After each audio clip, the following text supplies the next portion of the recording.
அப்ப வினா 21 பாருங்க. ஒரு பொருளாதாரத்தின் மொத்த தேசிய செலவிடத்தக்க வருமானம் மொத்த தேசிய வருமானத்தோட உயர்வா இருக்கும்.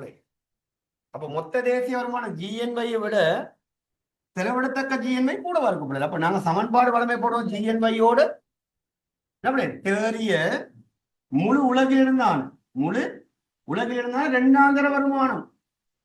இரண்டாந்தர வருமானம் சீராக்கி எடுக்கணும். இதுதான் சமன்பாடு. கவனமா இருக்கணும். தேறி இரண்டாந்தர வருமானம். அப்ப இது 1000 எடுத்துக்கங்க, இதை 200 எடுத்துக்கங்க. அப்ப இது வரும் 1200. சரிதான். அப்ப ஆன்சர் பிள்ளைகள் தேறிய இரண்டாந்தர வருமானம் காணப்படும். நேர்கணியமா இருக்கணும். அதுவும் எதிர்கணியமா இல்ல, நேர்கணியமா இருக்கும். அப்ப நீங்க தேடினீங்கன்னா பிள்ளைகள் அதுக்கு பொருத்தமான ஆன்சர் பாருங்க. 5வது ஆன்சர் பிள்ளை நாட்டின் தேறிய வெளிநாட்டு மாற்றங்கள். நான் உங்களுக்கு சொன்னேன், அடிக்கடி சொல்லியிருப்பேன். இதுக்கு பழைய பேர் தேறிய இரண்டாம் நிலை வருமானத்துக்கு பழைய பேர் நடைமுறை மாற்றல், நடப்பு மாற்றல் எத்தனையோ தடவை சொல்லியிருக்கேன். அதே மாதிரிதான் இப்ப தேறிய முழு உலகில் இருந்தான முதன்மை வருமானத்துக்கான பழைய பேர் வெளிநாட்டு காரணி வருமானம். பழைய பேர்களை ஞாபகம் வச்சுக்கொள்ளுங்க. சில வேலை பேப்பர்கள் இப்ப பழைய பேர்களையும் போட்டு விடுறாங்க. பிள்ளை புதிய வார்த்தை படிச்சாலும் அந்த பழைய வார்த்தைகளை நீங்க கட்டாயம் தெரிஞ்சு வச்சுக்கணும். பிள்ளை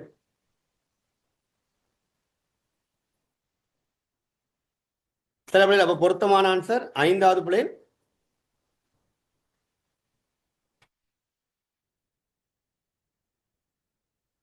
ஒரு நாட்டின் தேறிய வெளிநாட்டு மாற்றங்கள் பிள்ளை நேர்கணியமா உள்ளதா, மைனஸ்ல தான் மாறி நடந்திருக்கும்.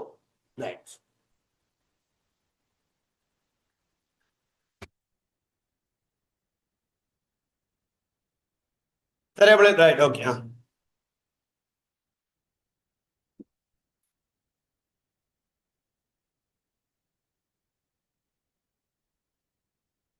பிள்ளை ரைட். 22. அப்ப வினா இலக்கம் 22 பாருங்க. கருதுகோள் ரீதியான பொருளாதாரத்தின் சில தேசிய வருமான தரவுகள் தந்திருக்கு. பிள்ளை ஊழியர் நட்டேடு, மொத்த செயற்பாட்டு மிக தொழிற்பாட்டு மிக, கலப்பு வருமானம், நிலையான மூலநுகர நமக்கு என்ன அவசியம் இல்லை. பிள்ளை ஏன் சொல்லுங்க, உங்களுக்கு மொத்த தொழிற்பாட்டு மிக தெரியும். ஸோ மொத்த செயற்பாடு மிக தெரிஞ்சா ஸோ நமக்கு நிலையான மூலநுகர்வு அவசியப்படாது. அடுத்து உற்பத்தி மீதான மானியங்கள் கழித்த ஏனைய வரி. அடுத்து உற்பத்தி சேவைகள் மீதான மானியங்கள் கழித்த ஏனைய வரி. அப்ப இந்த இடத்துல இந்த உற்பத்தி சேவைகள் மீதான மானியம் கழித்த ஏனைய வரினா இது வந்து நாங்க வளமே ஏனைய வரிங்க ஒரு ஒரே மாதிரி ரெண்டே கொடுத்துட்டு இருக்கோம். அப்ப அது சரி. இப்ப நீங்க வாசிக்கும் போது அது ஒரு குழப்பமா இருந்தாலும் இந்த வினா செய்யறதுக்கு அது எந்த விதத்திலையும் பாதிப்பு வராது. ஏன்னா இது வருமான அணுகுமுறை. நாங்க அடிப்படை விலை கணிக்கும் போது ஒரு வரி வரும், சந்தை விலை ஜிடிபி ஜிஎன்வை கணிக்கும் போது ஒரு வரி வரும். எப்படியோ 2 வரிகள் நீங்க எடுத்து ஆகணும். சரி. அப்ப இங்க ஒரு அவங்களோட ஒன்று டிரான்ஸ்லேட்ல பிரச்சனையா இருக்கும், ஏதாச்சும் ஒரு பிரச்சனையா இருக்கும் பிள்ளைகள். இருந்தாலும் உங்களுக்கு அந்த வினா செய்யறதுல எந்த ஒரு சிக்கலும் வந்திருக்காது. சரியா பிள்ளை, ரைட். அப்ப நாங்க இதை எடுத்துக்கிறோம். உற்பத்தி சேவைகள் மீதான மானியம் கழித்த ஏனைய வரி தான் வளமையா நாங்க வருமான அணுகுமுறையில அடிப்படை விலை கணிக்கும் போது எடுக்கிற ஏனைய வரியை எடுத்துக்கிறோம்.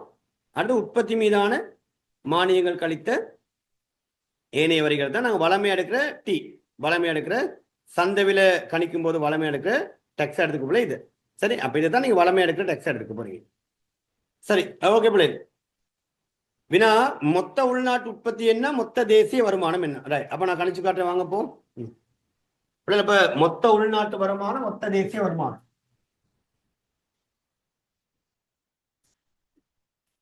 இப்ப மொத்த உள்நாட்டு வருமானம் வருமான அணுகுமுறை தரவு ஜிடிஒய்.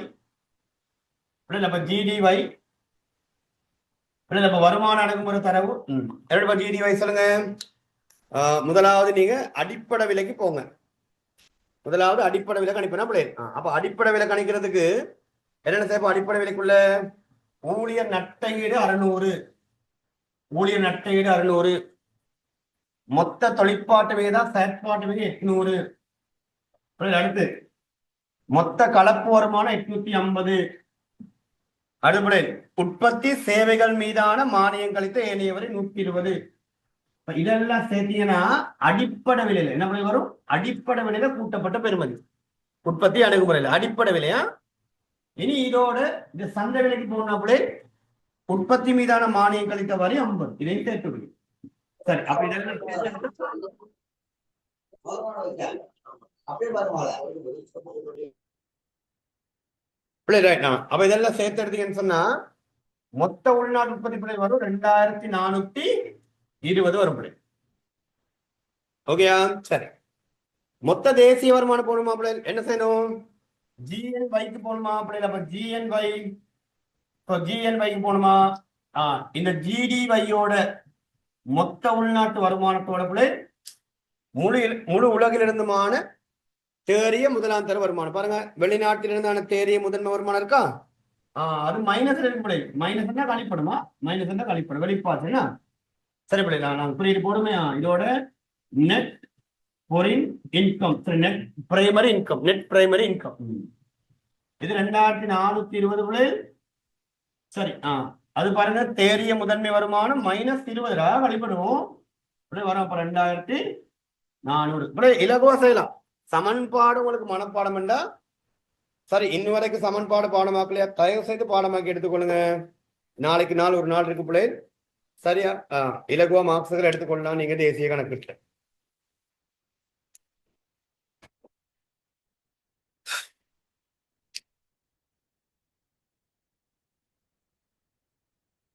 சரி பிள்ளை. ஓகே. அப்ப பொருத்தமான ஆன்சர் பிள்ளை எத்தனையாவது வரும்? முதலாவது ஆன்சர் பிள்ளை. ஓகே பிள்ளை. அடுத்து வாங்க 23 கணக்கு கேள்வி. 23 கணக்கு கேள்வி பிள்ளை. என்ன சொல்லியிருக்காங்க பாருங்க. என்ன நார்மலா செய்யலாம் என்ன பிள்ளை? என்ன பாருங்க சொல்லியிருக்காங்க. அரசாங்க நடவடிக்கை இல்லாத மூடப்பட்ட பொருளாதாரத்துல பிள்ளை 200 மில்லியனால முதலீடு அதிகரிக்குதான். முதலீடு 200 அதிகரிக்குது பிள்ளை. இதனால் நுகர்வு 800 மில்லியன் அதிகரிக்குதான் பிள்ளை. அப்ப நுகர்வு 800 கூடுது. எல்லை நுகர்வு நாட்டம் என்ன பிள்ளை? அப்ப இது கொஞ்சம் நீங்க யோசிக்கணும். இது ஆன்சரே எடுக்க முடியாத சார் அப்படின்னா இல்ல. ஒரு விஷயம் விலை கொடுங்க. அரசாங்க நடவடிக்கை இல்லாத மூடப்பட்ட பொருளாதாரம், வேற தரவு நமக்கு எதுவுமே இல்லை. அப்ப இப்ப உங்களுக்கு உடனே ஞாபகம் வந்துடணும், அரசாங்க நடவடிக்கை இல்லாத ஒரு மூடப்பட்ட பொருளாதாரமா உடனே ஞாபகம் வந்துடணும். வீட்டுத்துறை தன்னுடைய வருமானத்துல ஒரு பகுதியை சேமிப்பாங்க, ஒரு பகுதியை நுகர்வாங்க. இவ்வளவுதான் ஞாபகம். அப்ப அங்க வரி கட்ட போறது இல்ல, வீட்டுத்துறைக்கு மானியமோ மாற்றோட கிடைக்க போறது இல்ல. ஏன்னா யார்கிட்ட தலையீடு இல்ல? அரசாங்கத்தின் தலையீடு இல்ல. இவ்வளவுதான் பல விஷயம். இது உங்களுக்கு ஞாபகம்னா இந்த வினா வெரி சிம்பிள். அப்ப பாருங்க,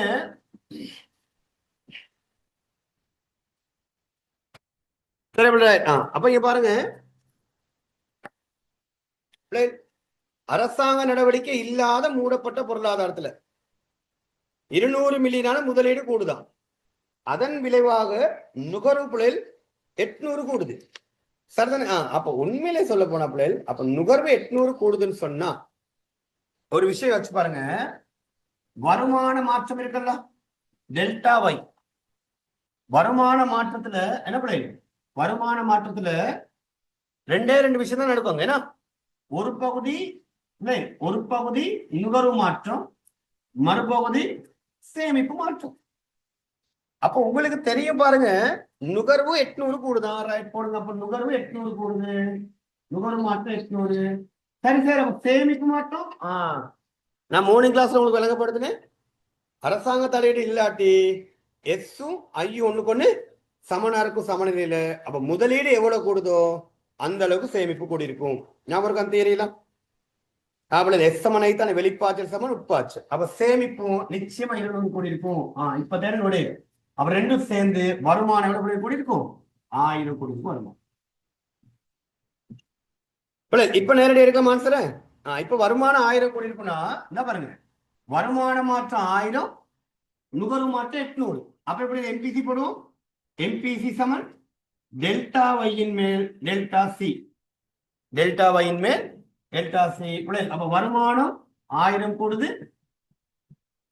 நுகர்வு 800 கூடுது. அப்ப எம்பிசி சைவத்தை சரி. அப்படி கஷ்டம் இல்ல, நோமலா செய்யக்கூடிய வினாப்பிள்ளை.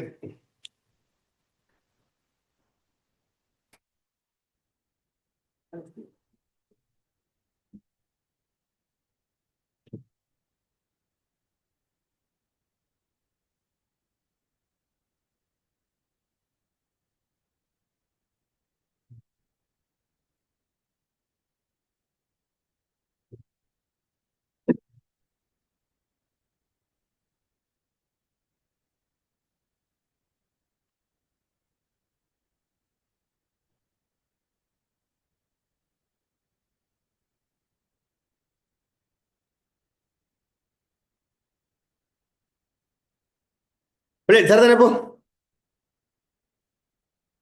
ரைட் பிள்ளைகள் அப்போ நார்மலாக எத்தனாவது ஆன்சர் அப்போ பிள்ளைகள் ரைட் 4வது ஆன்சரா ஓகே பிள்ளை நார்மலாக செய்யக்கூடியதா இருக்கு சிக்கல் இல்லை பிள்ளைகள் ஓகே ரைட் பிள்ளைகள் வாங்க ரைட் 25 பிள்ளைகள் இந்த வரைபடம் மொத்த கேள்வி வலையை காட்டுகிறது பிள்ளை இதுல கிடையச்சின் மீது அளவிடப்படுவது உங்களுக்கு ஞாபகம் இருக்கு இதெல்லாம் நாங்கள் அடிக்கடி சொல்லுவோம் வரைபடம் கீறும்போது நிலை குத்தச்சில் என்ன போடுவோம் கிடையச்சில் என்ன போடுவோம் வடிவா கவனிச்சுக்கொள்ளுங்கன்னு சொல்லி இப்போ மொத்த கேள்வி கொடுக்கிற போது டியூட்டர் இருந்தால் கூட நீங்க எடுத்து பாருங்க கிடையச்சில் போட்டிருப்போம் வெளியீடு மெய் வெளியீடு நிலை குத்தச்சில பொது விலை மட்டும் அப்போ ஆன்சர் பிள்ளை மெய் வெளியீடுண்டா மெய் மொத்த உள்நாட்டு உற்பத்தி பிள்ளை எத்தனாவது ஆன்சர் 4வது ஆன்சர் பாருங்க இப்ப இதுல இருந்து கூட வினா வருது பிள்ளை இது உங்களுக்கு புதுசா தெரியும் ஆனா இது சிம்பிளான வினா சரி பிள்ளை அடுத்து 25 மொத்த கேள்வி வலையும் மொத்த நிரம்பல் வலையும் ஒன்றுக்கொண்டு வெட்டி செல்லும் புள்ளியில பிள்ளை பொருளாதார சமநிலை அடைவதாக கருதுக சரியா பிள்ளை அப்ப இங்க நடக்குது மொத்த கேள்வி மொத்த நிரம்பல் வலைகள் ஒன்றுக்கொண்டு வெட்டி செல்லும் புள்ளியில பிள்ளை பொருளாதார சமநிலை அடைதான் அது பேரின பொருளாதார சமநிலை வரிகள் சம அளவில் அதிகரிக்கப்படாமல் வரிகளை சம அளவில் அதிகரிக்கப்படாமல் அரசாங்க செலவீட்டுல ஒரு அதிகரிப்பு ஏற்படுமாயின் பொருளாதாரத்துல குறுங்காலத்துல ஏற்படத்தக்க விளைவு என்ன பிள்ளை சரியா பிள்ளை அப்ப அங்க நிச்சயமா வரும் பிள்ளை அப்போ அங்க பாருங்க வரிகள்ல எந்த ஒரு மாற்றமும் வரலையா அதை முக்கியமா நோட் பண்ண வேண்டிய பாயிண்ட் அது வரிகள்ல மாற்றம் இல்லை பிள்ளை சோ வரிகள்ல மாற்றம் இல்லை ஆனா பிள்ளை வரிகள்ல மாற்றம் எதுவும் இல்லாத நிலையில வரிகள் அதிகரிக்கப்படாமல் அரசாங்க செலவு மட்டும் அதிகரிச்சா பெரும்பாலும் குறுங்காலத்தில் ஏற்படக்கூடிய விளைவுகளில் அப்போ நிச்சயமா பாத்தீங்கன்னு சொன்னா மொத்த கேள்வி வலைப்புகளில் இடப்புறம் அல்ல மொத்த கேள்வி வலை எங்க நகரும் வலப்புறம் நோக்கித்தான் நகரும் சொல்லுங்க இப்ப இப்படித்தானே பிள்ளை வரும் அந்த கோடுகள் ரெண்டும்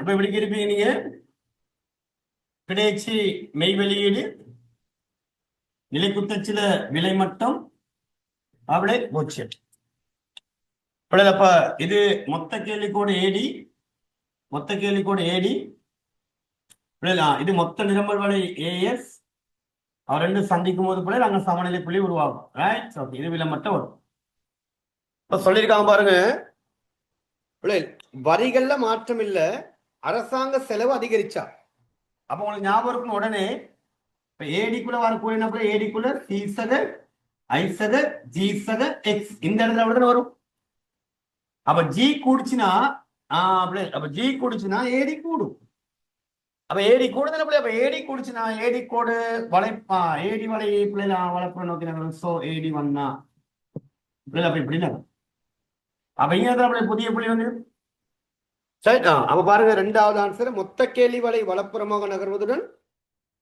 உயர் வெளியீட்டுக்கும் உயர் தொழில் வாய்ப்புக்கும் இட்டு செல்லும் விலையில போ வெளியீடு கூடும் சிம்பிளான விஷயம் தான் ஏன் சொல்லுங்க இப்ப மொத்த கேள்வி கூடுதுன்னா இது அப்படியே யோசிங்க நீங்க செலவிட்டு அணுகுமுறையில் இப்ப மொத்த கேள்வி என்பது நாட்டின் ஜிடிபி தானே பிள்ளை அப்ப நாட்டின் ஜிடிபி கூடுதுன்னா உற்பத்திகள் அதிகரிக்கும் போது பிள்ளை அதனூடாக தொழிற்சாலைகள் உருவாக தொழில் வாய்ப்புகள் புதுசா ஏற்படும் பிள்ளை அப்ப தொழில் வாய்ப்புகள் ஏற்படும் அப்ப ஆன்சர் 2வது சார் அதுல வரிகள் சம அளவில் அதிகரிக்கப்படாமல் இருக்கு அப்படின்னாடா இப்ப அரசாங்க செலவு கூடுறதுக்கு ஏற்ப வரியும் கூடிடுச்சுன்னு சொன்னா அரசாங்க செலவுக்கு ஏற்ப வரியும் கூடிடுச்சுன்னு சொன்னா மொத்த கேள்வி சின்ன அளவு தான் அதிகரிக்கும் நாங்க அதுல வரி கூடலன்னு சொல்லலையே அதான் வரிகள் சம அளவில் அதிகரிக்கப்படாமல் அப்படின்னா வரியில மாற்றம் இல்லை வரியில மாற்றம் இல்லைன்னா அரசாங்க செலவு மட்டும் கூடுது அதான் சொல்லியிருக்காங்க செலவு மட்டும் கூடுதுன்னா அப்ப நிச்சயமா ஏடி கூடும் அரசாங்க செலவை விட ஏடி அதிகமா கூடும்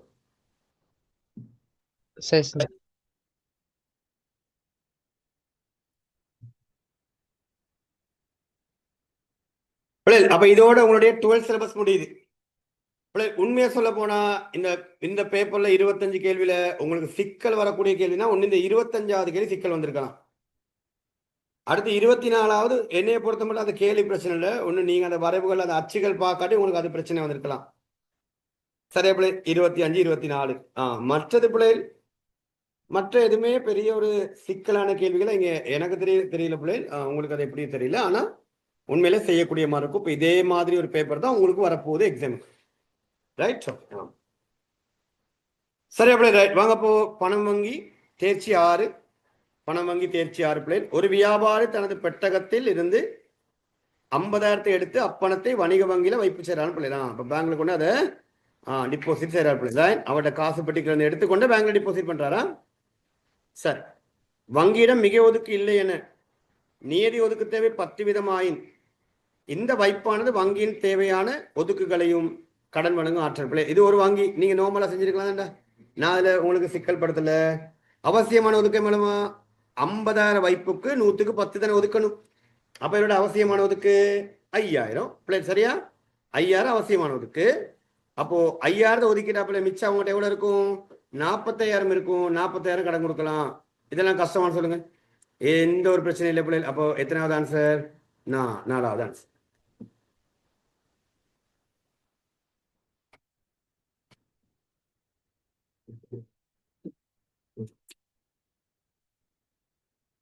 அடுத்து பின்வருவனற்றுள் எக்கூற்று கேள்வி தூண்டல் பணவீக்கத்தையும் எக்கூற்று கேள்வி தூண்டல் பணவீக்கத்தையும் செலவு தூண்டல் பணவீக்கத்தையும் வேறுபடுத்துகிறது. நாங்க அடிக்கடி நான் உங்களுக்கு சொல்ற விஷயம், இந்த கேள்வி தூண்டல் பணவீக்கம், செலவு தூண்டல் பணவீக்கம் பிள்ளை. அப்போ நீங்களே தேடுங்க, ஆன்சர் வந்து தேடிங்க உங்களுக்கு வருதுன்னா. கேள்வி தூண்டல் பணவீக்கம் மிக நிரம்பலால் ஏற்படுமா? நிச்சயமா இல்லை. கேள்வி தூண்டல் பணவீக்கம் மொத்த நிரம்பல் அதிகரிக்கும் போது இல்லை. கேள்வி தூண்டல் பணவீக்கம் கூலி வீதம் அதிகரிப்பா? அதெல்லாம் செலவு தூண்டல் பணவீக்கம் இல்லை. அப்போ கேள்வி தூண்டல் பணவீக்கம் மொத்த கேள்வியின் அதிகரிப்பால் ஏற்படும். அதே வேளை செலவு தூண்டல் பணவீக்கம் உற்பத்தி செலவு அதிகரிப்பால் ஏற்படும். நேரடி ஆன்சர் தானே பிள்ளை. சரிங்களா? நேரடி ஆன்சர் தான் இருக்கு. இதுல எந்த ஒரு சிக்கலுமே இல்லை. ரைட். சோ 27 5வது. 28 பாருங்க. உயர்வலு பணம் உள்ளடக்குவது. அடிக்கடி நான் சொல்லுவேன், உயர்வலு பணம், நாணயத்தளம், அடிப்படை பணம், ஒதுக்கு பணம், அதிசக்தி வாய்ந்த பணம். மறுபேர் தான் உங்களுக்கு தெரிஞ்சிருக்கணுமா? உயர்வலு பணம், நாணயத்தளம், ஒதுக்கு பணம், அடிப்படை பணம், அதிசக்தி வாய்ந்த பணம். அப்ப அதுக்குள்ள வரும் ஒன்று பொதுமக்கள் கைவசம் வச்சிருக்க காசும் வணிக வங்கிட்டு ஒதுக்கு. வேணா நேரடி ஆன்சர் தானே. எத்தனாவது பிள்ளை? 3வது ஆன்சர். நாம செஞ்ச செமினார் பேப்பர்ல கூட இந்த கேள்வியில அடிச்சு பிள்ளை. நான் போன முறை ஆக்களுக்கெல்லாம் இதே மாதிரியான வினாக்கள் செய்து விட்டு பிள்ளை.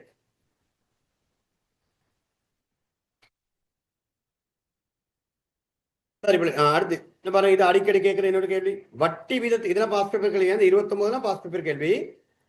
வட்டி வீதத்துக்கும் பணத்துக்கான உத்தேச கேள்விக்கும் இடையிலான தொடர்பை சிறப்பாக விவரிக்கும் கூற்று. என்ன சொல்லுங்க பிள்ளை? வட்டி வீதம் அதிகரிக்கும் போது பணத்தின் உத்தேச நோக்க கேள்வி குறைவடையும். அப்ப எத்தனாவது ஆன்சர் சொல்லுங்க? 4வது ஆன்சர் பிள்ளை. உண்மையை சொல்றேன், இதுல எந்த சிக்கல் இல்லை. பாருங்க, இப்ப இது 7ஆம் பாடத்துல பிள்ளைகள் 5 எம்சிக்கு வரும். 26, 27, 28, 29 4மே சரியா இருக்கு. உங்களுக்கு 30வது மட்டும்தான் கொஞ்சம் குழப்பம். அது ஒரு நடைமுறை விஷயம் பிள்ளை. பட் நீங்க அதை கொஞ்சம் யோசிச்சிருந்தா கூட உங்களுக்கு பதில் கொடுத்துருக்கலாம். 2023ஆம் ஆண்டு புதிய மத்திய வங்கி சட்டமானது இலங்கை மத்திய வங்கியை தடை செஞ்சிருப்பது என்ன? மத்திய வங்கி சட்டத்தின்படி இலங்கை மத்திய வங்கி என்னத்தை தடை செஞ்சாங்கன்னா பிள்ளை, நேரடியாகவும் மறைமுகமாகவும் அரசாங்கத்துக்கு கடன் வழங்குவது தான் பிள்ளை தடை செஞ்சாங்க. ஏன்னா அதனோட நாட்டின் பணநிரம்பல் அதிகரிச்சு பணவீக்கம் உண்டாகுன்ற கோணத்துல. சரி பிள்ளை, ரைட், ஓகே. இப்போ ஒரு கேள்வி கேட்கலாம். 2024, 25 இலங்கை மத்திய வங்கி புதுசா கொண்டு வந்த விஷயம் என்னன்னா ஓரிரவு கொள்கை, வட்டி வீதம். அவ்வளவுதான். அது மாதிரி நடைமுறை சார்ந்த வினாக்கள் வரைக்கும் நீங்க விலை கொடுங்க விஷயம். அப்ப அதோட தேர்ச்சி 7 முடியுது பிள்ளை. வாங்க அப்போ தேர்ச்சி 8. தேர்ச்சி 8 பிள்ளை. பொதுப்பொருட்களை பொறுத்தமற்ற போட்டி இல்லா நுகர்வு. என்ன பிள்ளை? நுகர்வில போட்டி இல்லைன்னா அப்ப நுகர்வில போட்டியின்மை என்பது அர்த்தம் என்ன சொல்லுங்க பார்ப்போம்? நுகர்வில போட்டியின்மை என்ற பிள்ளை மற்றவர்களுக்கு கிடைக்கிற அளவு குறையாமல் ஒரு நபரால் அப்பொருளை நுகர முடியும் என்பது அர்த்தம். அப்ப இதுக்கான பதில் உண்டு. இந்த விளக்கப்படுத்துறதுக்கு ஒண்ணு இல்லையா? போட்டி இல்லா நுகர்வுன்றது அத்தனை பிள்ளை. ஒருவரின் நுகர்வு மற்றவரின் நுகர்வை எந்த ஒரு வகையில் என்ன செய்யாது? பாதிக்காது என்பது அர்த்தம். 3வது பாருங்க, பணம் செலுத்தாதவரை அப்பொருள் நுகர்விலிருந்து விலக்கி வைக்க முடியாது என்பது அது விலக்கல் விதி தொழிற்படாது. அது விலக்கல் விதி தொழிற்படாது என்பது அர்த்தமா? 32 ஒரு குறைந்து செல்லும் வரிமுறையின் பிரதான பண்பு பிள்ளைகள் நாங்க அடிக்கடி பார்க்கிறோம். குறைந்து செல்லும் வரிமுறையின் பிரதான பண்பு உயர் வருமானம் பெறுவோரை விட குறைந்த வருமானம் பெறுவோர் தமது வருமானத்தின் அதிக சதவீதத்தை வரியாக செலுத்துவர். அதான் பிள்ளைகள் குறைந்து செல்லும் விகித வரின்ற பண்பு. சரியா? ரைட். நான் உங்களுக்கு அடிக்கடி சொல்ற உதாரணம் பிள்ளை, இந்த குறைந்து செல்லும் விகித வரி எல்லாம் இந்த கலால் பண்ட உற்பத்திகள், கலால் உற்பத்திகள், அதுக்கு மதுபானம், சிகரெட். நான் சொன்னேன் இப்ப 1000 ரூபாய் மதுபான போத்தலுக்கு 50 வீத வரி, 500 ரூபாய் மதுபானம், சரி 10,000 மதுபான போத்தலுக்கு 10 வீத வரி. அதன் நோக்கமே அந்த குறைஞ்ச வருமானம் பெறுறவங்க தான் அந்த மதுபானங்கள்ல நுகர்வாங்க, அதை நுகர்வை கட்டுப்படுத்த. அதான் குறைஞ்ச வருமானம் பெறுவோர்கள் அதிகமான வரி வீதமும், உயர்ந்த வருமானம் பெறுபவர்கள் குறைந்த அளவான வரி வீதமும் செலுத்துவாங்க இந்த தேய்முறை வரி கீழ்.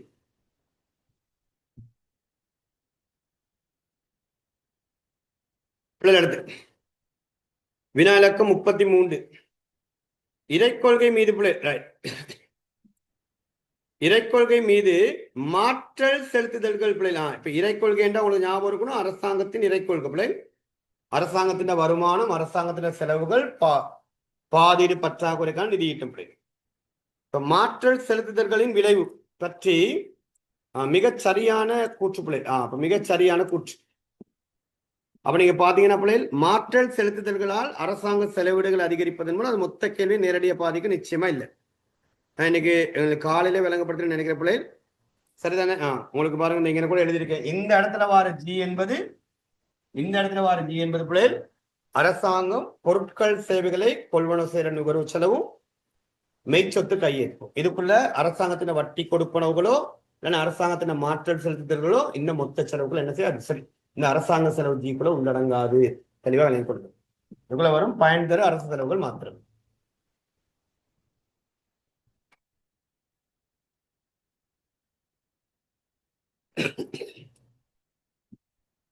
சரி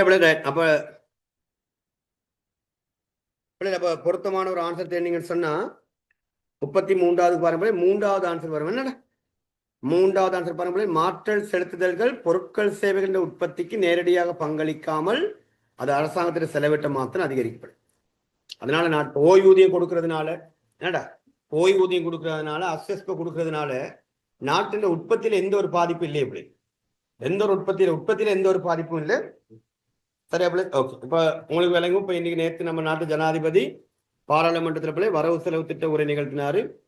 அதுல ஏகப்பட்ட விஷயங்கள் சொல்லியிருக்காங்க பிள்ளை. அதுல முக்கியமான விஷயம் இந்த பெருந்தோட்ட தொழிலாளர்கள்ட்ட நாட்சம்பளத்து பிள்ளை இப்ப 1750 ரூபா அதிகரிக்கிற சொல்லித்தானே பிள்ளை இவங்க கோரிக்கைகளை விடுத்திருந்தாங்க. அதோட இவங்களுடைய தேர்தல் வாக்குறுதியில் அது ஒண்ணு, அது ஒரு மாதிரி நிறைவேற்றிருக்காங்க பிள்ளை. அந்த 1750 ரூபா என்பதை நிறைவேற்றிருக்காங்க. அது எப்படி நிறைவேற்றினாங்கன்னு சொன்னா அது வடிவான ஒரு முறை நிறைவேற்றிருக்காங்க. இப்போ முன்ன பாத்தீங்கன்னு சொன்னா வளமையா உள்ள அடிப்படை சம்பளம் 1350 ரூபாய். அப்ப இன்னும் 400 ரூபாய் கூட்டணுமே 1750 ரூபாய் வரதுக்கு. அப்போ பெரும்பாலும் இப்ப அரசாங்க சம்பளத்தை உயர்த்த சொல்லி கம்பெனிகள்ட்ட தான் சொல்லுவாங்க, பெருந்தோட்ட கம்பெனிகள்ட்ட. அப்ப பெருந்தோட்ட கம்பெனிகள்ட்ட 400 ரூபாய் அதிகரிக்க சொல்லுது. அரசாங்கம் சொன்னா சரி நீ 400 ரூபாய் கூட்டாது, நீ ஒரு 200 ரூபாய் மட்டும் கூட்டேன் அப்படின்ட்டான். வேலை முடிச்சு. அப்ப 200 ரூபாய் கூட்டி சொல்லணும்னு அப்ப 1550 ரூபாய் வந்துருச்சு. இன்னொரு 200 ரூபாய் தேவை தானே. அது அரசாங்கம் எப்படி கொடுக்க போறாங்கன்னா, ஒரு ஊழியருக்கு மாதத்துக்கு 10,000 ஒதுக்குறாங்க பிள்ளைகள். வரவு முறையா இருந்தா 25 நாள் அவங்க வேலைக்கு வந்தாங்கன்னா அப்ப அந்த 10,000, அப்ப 25 நாள் அவங்க வேலைக்கு வந்தாங்கன்னு சொன்னாப்ல அதுக்கு ஒரு நாளைக்கு 200 ரூபாய் படிப்புகள் அந்த கன்செப்ட்ல ஒதுக்குறாங்க ஒரு தொகை. ஒரு மாதத்துக்கு 10,000 வரைக்கும் கொடுக்கலாம். அப்ப 10,000 வரைக்கும் ஒரு தொகை கொடுக்கலாம்னு சொல்லி வரவு முறையா இருக்க ஊழியர்களுக்கு பிள்ளைகள் அதன் அடிப்படையில் ஒரு 200 ரூபாய் கூட்டுறாங்க ஒரு நாளைக்கு. இப்ப சேர்த்து விட்டு எவ்வளவு 1750 ரூபாய். ஓகே தானே? அப்ப இந்த மாதிரியான ஒரு விஷயத்தை இப்படி ஒரு அரசாங்கம் இந்த மாதிரியான கொடுப்பன முறையில அந்த ஊழியர்களுக்கான நாள் சம்பளத்தை கூட்டுறாங்க.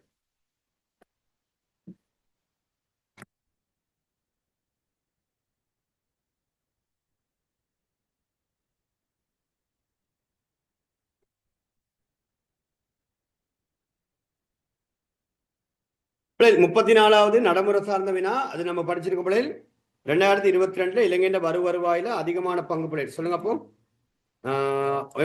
நேரடிக்கு 34க்கு 3வது பிள்ளை வருமான வரி, பெறுமதி வரி, கலால். இதே தான் 23க்கு பிள்ளைகள். 23க்கு இதே தான். 23க்கு வருமான வரி, பெறுமதி வரி, கலால் வரி, இன்னொன்று வரும் துறைமுகம் மற்றும் வானூர்தி அபிவிருத்தி நிலை வரி. 35 நான் செமினார் வீட்டில் அது போட்டிருந்தேன்னா சர்வதேச நாணய நிதியத்தின் கடன் மீள்கட்டமைப்பு செயல்முறையில கடன் பேண்டகு தன்மை பகுப்பாய்வு பகுதி ஒன்று போட்டிருந்த பாருங்க. கடன் பேண்டகு தன்மை பகுப்பாய்வு என்பதால் கருதப்படுவது என்ன? அப்ப கடன் பேண்டகு தன்மை பகுப்பாய்வு இதை கொஞ்சம் நோட் பண்ணிக்கொள்ளுங்க. திருப்பி வினா போடக்கூடிய ஒரு வாய்ப்பு இருக்கு. கடன் பேண்டகு தன்மை பகுப்பாய்வு. அப்ப அதன் அர்த்தம் வந்து கடனை மீள செலுத்துதலை தவிர்க்காமல் ஒரு நாடு தாங்கக்கூடிய கடன் அளவை நிர்ணயிக்கும் ஒரு ஆய்வுகளை. அப்ப எனக்கு கடன் கட்ட இயலாது அப்படின்னு சொல்லி ஒதுங்காம ஒரு நாடு எவ்வளவு கடன்களை ஏற்றுக்கொள்ளலாம், ஒரு நாட்டுக்கு எவ்வளவு கடன் சுமை இருக்கலாம்னு சொல்லி ஒரு ஆய்வு செய்யறது. சரி பிள்ளை. இப்ப நம்ம நாட்டிலையும் ஜனாதிபதி அறிவிச்சிருக்காரு பிள்ளை. இப்போ இலங்கையோட கடன் சேவை பாத்தீங்கன்னா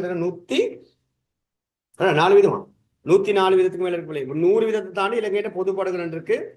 இப்போ 2030-32 வரும்போது பிள்ளை அதை கிட்டத்தட்ட 90 வீதத்துக்கு கீழே 90 வீதத்துக்கு கீழே அதை குறைக்கிறதா வரவு செலவு திட்ட உரையில அது நிறுத்திருக்காரு பிள்ளை. சரி, அப்ப இந்த மாதிரியான விஷயங்கள்லாம் வரும். இதெல்லாம் இந்த முறை உங்களுக்கு எக்ஸாமுக்கு இந்த வரவு செலவு திட்டம் வராது. சரி, அடுத்த வருஷம் எக்ஸாம் ஆகிறதுக்கு இந்த மாதிரி விஷயம் வரும் பிள்ளை. ரைட்.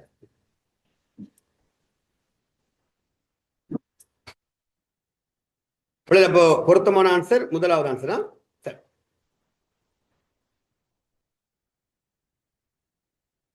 பிள்ளை பாருங்க, அடுத்து 36. பிள்ளை அப்ப இதோட தேர்ச்சி 8 முடியுது பிள்ளை. உண்மையிலே இப்ப தேர்ச்சி 8ல வந்த ஒரு புது கேள்வினா அது எத்தனையாவது? இந்த 35 பாருங்க. அப்ப உங்களுக்கு ஓரளவுக்கு பாருங்க, இப்ப நீங்க கொஞ்சம் சரியா செஞ்சிருந்தா கூட 31 சரி எடுத்திருக்கலாம், 32 சரி எடுத்திருக்கலாம், 33 சரி எடுத்திருக்கலாம். நீங்க வடிவாச்சு அது சரி எடுத்திருக்கலாம், 34 சரி எடுத்திருக்கலாம். அப்ப பாருங்க, அப்ப 8ஆம் பாடத்துல 4 சரி, 7ஆம் பாடத்துல ஒரு கேள்வி மட்டும் நமக்கு புது கேள்வி சொல்லி பார்த்தோம், அந்த 30வது. அப்போ 7ஆம் பாடமும் 8ஆம் பாடமும் சேர்ந்து 10 எம்சிக்கு வந்திருக்கு பிள்ளைகள். அந்த 10 எம்சிக்குள்ள 8 எம்சிக்கு உங்களுக்கு சரி எடுத்திருக்கலாம். கொஞ்சம் வேலை கொடுங்க. அப்ப 10ல 8 சரி எடுத்திருக்கலாம் பிள்ளைகள். அப்ப தாராளம் அது போதும் தானே சார்? தாராளம் அது போதும் பிள்ளைகள். ரைட். உண்மையிலே 10க்கு 10 சரி எடுத்தா சிறப்பாக இருந்திருக்கும். ரைட். நம்ம 8, 7 இல்லைன்னா ஒரு 7க்கு மேல ட்ரை பண்ணிருங்க. நீங்க 2 பாடமும் சேர்த்து எடுக்கிறதுக்கு. அதுல 8ன்றது நல்ல ஒரு ஸ்கோர் பிள்ளை, 2 சேர்த்து.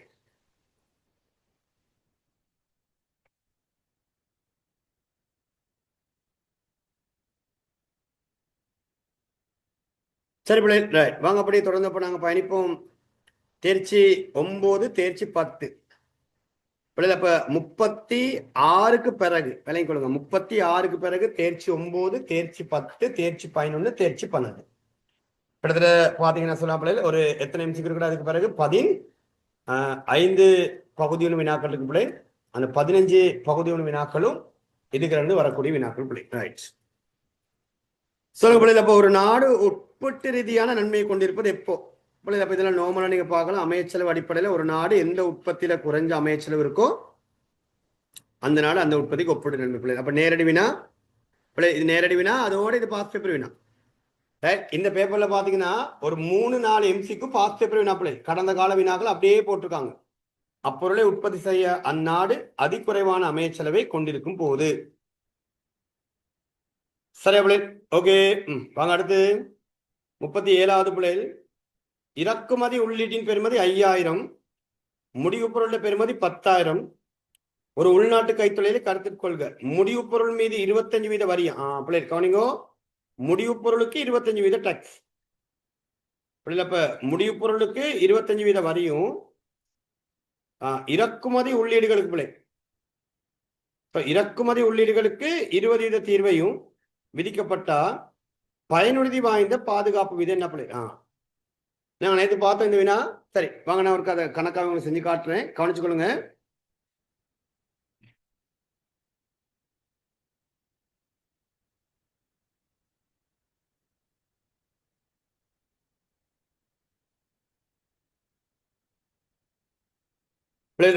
பயனுறுதி வாய்ந்த பாதுகாப்பு வீதம். அப்ப சொல்லுவாங்க இஆர்பினா எஃபெக்டிவ் ரேட் ஆஃப் ப்ரொடெக்ஷன். தேர்ச்சி 9 இருக்கு பிள்ளை. கவனமா இருக்கணும். சமன்பாடலாம் சமன்பாடு எப்படி வரும்? தீர்வைகள் வரிகள் விதிக்க முன்னரான கூட்டிய பெறுமதி V0, தீர்வைகள் வரிகள் விதித்த பின்னரான கூட்டிய பெறுமதி V1 மைனஸ் V0 இன்டூ 100 பாருங்க சமன்பாடு. சரி, முதல் எடுங்க V1. அப்ப V1 என்பது தீர்வைகள் வரிகளுக்கு முன்னரான கூட்டிய பெறுமதி தானே. வெளியீட்டு பெறுமதியிலிருந்து உள்ளீட்டு பெறுமதி கழிங்க. எவ்வளவு வெளியீட்டு பெறுமதி 10,000 பிள்ளை. வெளியீட்டு பெறுமதி 10,000, அதுக்கான உள்ளீடு 5,000 பிள்ளை. கழிங்கப்போ வரும் 5,000. இப்போ V0 5,000, V0 5,000. இப்ப சமன்பாட்டுல V0 5,000 போடுங்க. V0 5,000 சரிடா. V0 5,000 சரி பிள்ளை. ஓகே, V1 எடுங்க. V1 தீர்வைகள் வரிகளுக்கு பின்னரான வெளியீட்டு பெறுமதியிலிருந்து தீர்வைகள் வரிகளுக்கு பின்னரான உள்ளீட்டு பெறுமதி கழிங்க.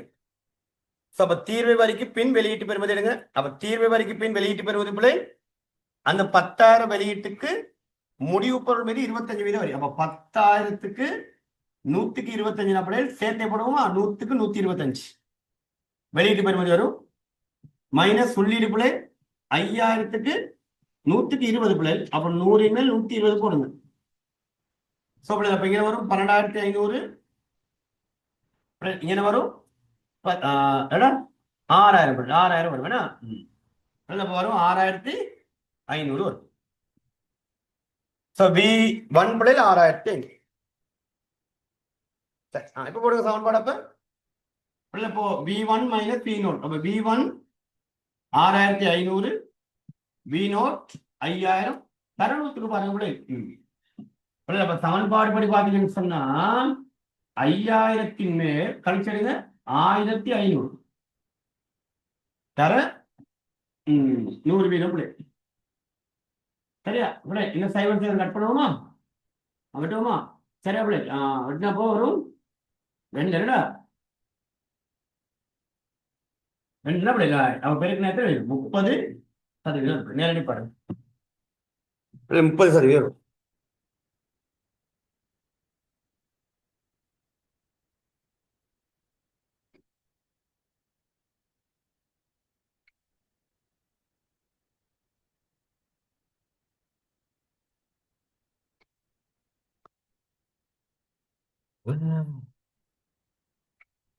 ஓகே பிள்ளை, ரைட்.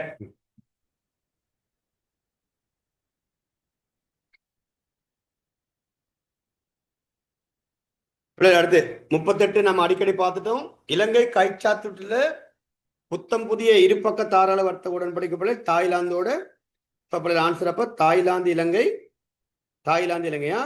தாய்லாந்துக்கு இலங்கைக்கு இடையிலான தாராள வர்த்தக உடன்படிக்கை பிள்ளை. 39 சென்மதி நிலுவை. 39 சென்மதி நிலுவை. சென்மதி நிலுவைன்ற நடைமுறை கணக்கு மீதி என்ன? அவ்வளவுதான் வினா. அவனுக்கு நடைமுறை கணக்கு மீதி கேட்டா உங்களுக்கு நடைமுறை கணக்கு மீதி எடுக்கிறதுக்கான தரவுகள் இருக்கு, அதை மட்டும் எடுங்க. இப்ப நிதி கணக்கு மீதி, மூலதன கணக்கு மீதி, தேறிய பிழைகள், விடுபாடுகள், அது உண்மையிலே அவசியம் இல்லை. அதை வச்சுமா உங்களுக்கு எக்ஸ்ட்ரா தந்திருக்குது. சரி, ஓகே, நான் வாங்க அதை செய்து காட்ட உங்களுக்கு. இப்ப நடைமுறை கணக்கு மீதி மட்டும் கேட்டா நடைமுறை கணக்கு மட்டும் எடுங்க பிள்ளை.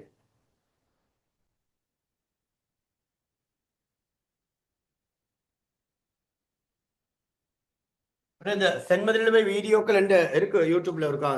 ஒருக்கா அணிக்கோ இல்லைன்னா யார் சரியா இருக்கா ஏதோ ஒருக்கா பார்த்து அந்த சென்மதி நிலுவையில வீடியோஸ் ஒருக்கா எடுத்து குரூப்ல ஷேர் பண்ணி விடுங்க. அப்ப நாளைக்கு ஒருக்கா நீங்க ஃபுல்லா உட்காந்து சென்மதி நிலுவையில அதை கொஞ்சம் பார்த்தீங்க ஈஸியா புரிஞ்சுக்கலாம் அப்படி. சரி, அப்ப நீங்க கவனிங்க, படிச்ச விஷயம் தான் கொஞ்சம் மீட்டுக்கலாம். அப்ப பாருங்க, இப்போ நீங்க சொல்ல வர விஷயம் நடைமுறை கணக்கு மீதி. அப்ப சென்மதி நிலுவையில நடைமுறை கணக்கு என்ன சேர்க்கணும்? ஒண்ணு பண்ட கணக்கு இருக்கா பாருங்க. பண்ட கணக்கு, பண்ட கணக்கு தான் வர்த்தக மீதி 120.1. பணிகள் கணக்கு தான் சேவை கணக்கு பிள்ளை 29.3. முதலாந்தர வருமான கணக்கு மைனஸ் கணக்கு பிள்ளை நம்ம கழிச்சு விடுங்க 25.8. இரண்டாந்தர வருமான கணக்கு பிளஸ்ல இருக்கு 11.5 பிள்ளை சேர்க்கணும். அவ்வளவுதான் சேர்க்கணும் சார். அப்ப என்னதுக்கு இந்த மூலதன கணக்கு, நிதி கணக்கு, அது சும்மா உங்களே குழப்பறதுக்கு, அது அவசியம் இல்லையே நமக்கு. இங்க நடைமுறை கணக்கு எடுக்க இதுகள் நாளும் போகும் தானே. சரி, எவ்வளவு வந்துச்சு இதெல்லாம் சேர்த்தோம்? 135. சொல்லு சார். மூலதன கணக்கு, நிதி கணக்கு, தேறிய பிழைகளும் விடுபாடுகளும் எடுக்கலாம் தானே சார்? ஆமா, அப்படி சேர்த்தா சரி. நான் அந்த தேரி பதி பார்த்தா சரி, அதை விட தான் வரும். எப்படி பார்த்தா அதை விட தான் வரும். 135. சரி, என்ன பிள்ளை ஓகே சரி வேணுமா உங்களுக்கு ஒரு விஷயம் அப்ளை நம்ம படிச்ச தியரி நம்ம அப்ளை பண்ணி பார்க்குறோம் நாங்கள் படிச்சிருக்கோம் தென்மதி நிலைந்த பிள்ளை நடைமுறை கணக்கு மீதி பிளஸ் மூலதன கணக்கு மீதி பிளஸ் நிதி கணக்கு மீதி இதெல்லாம் சேர்த்தா இறுதி ஆன்சர் பூஜ்ஜியம் தானே வரணும் அப்படி பூஜ்ஜியம் வரலன்னா அதை பூஜ்ஜியமாக்குறதுக்கு தேறிய தவறு தவிர்ப்புகள் பிள்ளை ஞாபகம் அந்த வார்த்தை சேர்ப்போம் தேறிய பிழைகளும் விடுபாடுகளும் சேர்ப்போம் சரி இப்போ அது இங்க தந்திருக்க அதையும் சேர்த்துங்களே தேறிய பிழைகள் தேறிய பிழைகள் விடுபாடு இப்ப இதெல்லாம் சேர்த்தா நிச்சயம் இறுதி ஆன்சர் பூஜ்ஜியம் ஓகே இதெல்லாம் சேர்த்தா